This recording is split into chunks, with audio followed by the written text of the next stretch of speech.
Dr. Phillips is a popular part of Orlando, Florida. It's close to a lot of the attractions and is a very desirable place to live in Orlando.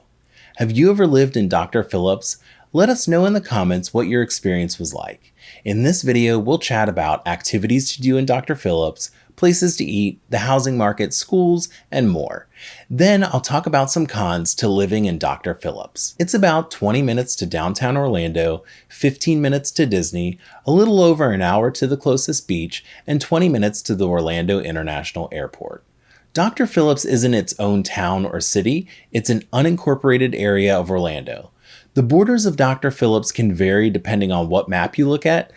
Bay Hill is another unincorporated part of Orlando that is commonly lumped in with Dr. Phillips.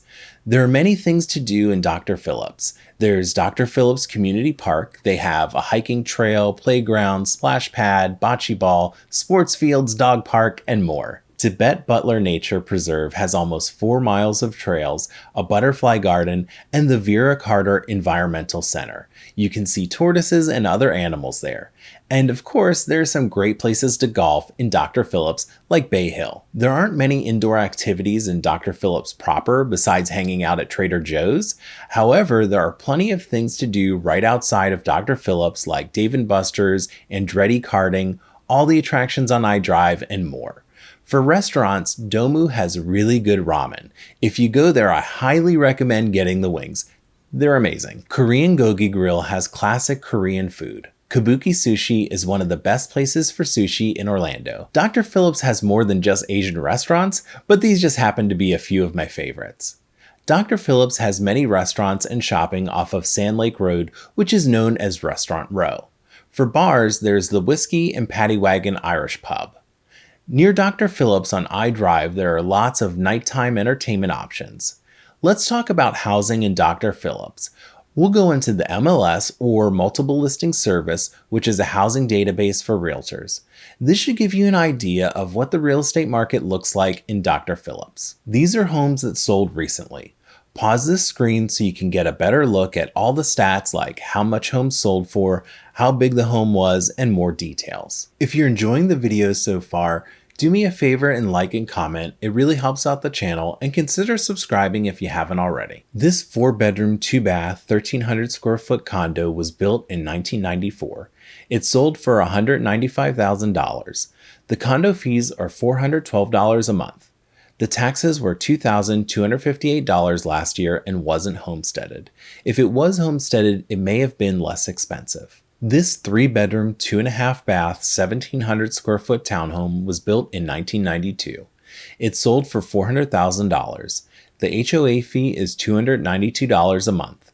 The taxes last year were $4,692 and it wasn't homesteaded. There have been recent updates like new AC, new energy efficient windows, and more. This 3-bedroom, 2-bath, 1,800 square foot single family home was built in 1983. It sold for $420,000. There's a yearly HOA of $150. The taxes last year were $4,352 and was homesteaded. All major appliances have been replaced within the past few years. This 5-bedroom, 5.5-bath, 5,100 square foot home was built in 2007. It sold for $1,175,000. There's a monthly HOA fee of $376. The taxes last year were $13,278 and was homesteaded. It's in the North Bay subdivision. The home has a pool, outdoor kitchen, and other amenities. I'll put a link in the description of my preferred homes for sale in Dr. Phillips. You won't find many homes older than the 1950s. A bulk of the homes were built in the 70s and 80s. The condition of these homes will range from homes that have never been updated to completely renovated or somewhere in between. There's some new construction, mainly in the luxury price range. There are some townhomes in the $300,000 to $400,000 price range. There's still some new construction popping up here and there, but Dr. Phillips is starting to run out of room at this point. I would say a majority of the homes are in an HOA. Some of the fees can be under $200 a year, and there are also some pretty expensive ones as well. Dr. Phillips is in the Orange County Public School District. I'll leave a link to a school zone map and school rankings in the description. There are private schools in Dr. Phillips like Enlightened Montessori and Growing Minds Montessori. There are also some other private schools around the Dr. Phillips area. Let's talk about some cons to living in Dr. Phillips. Traffic can be pretty bad. There's a new development called O-Town West that's currently being constructed. That may alleviate some of the traffic issues in Dr. Phillips, but only time will tell. I've heard some people say there isn't a sense of community in Dr. Phillips. They don't have a traditional downtown or community events like some other areas of Orlando. But within the neighborhoods and subdivisions, there's definitely a sense of community. A lot of the residents have lived there for years and have gotten to know their neighbors really well. The lack of affordability is another con to living in Dr. Phillips.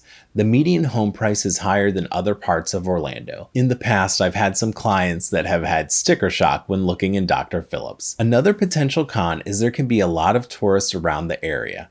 Orlando drivers aren't known to be the best. Then you combine that with tourists who may not know where they're going on the confusing Orlando roads, and it can get pretty crazy out there. Also, if you go to the closest Target or Walmart, you'll probably run into tourists. They sell Disney merch in the big box stores too. Basically, you can't get away from the mouse in Dr. Phillips. It's very apparent that you live in a vacation destination. So if you're looking for a quiet place to live, Dr. Phillips may not be the best place for you. However, most people who move to Dr. Phillips live there because of its proximity to the theme parks, downtown Orlando, and all that stuff. Another place to consider is Windermere. Check out that video here and this playlist about other areas of Orlando. Reach out if you have any questions. Thanks for watching.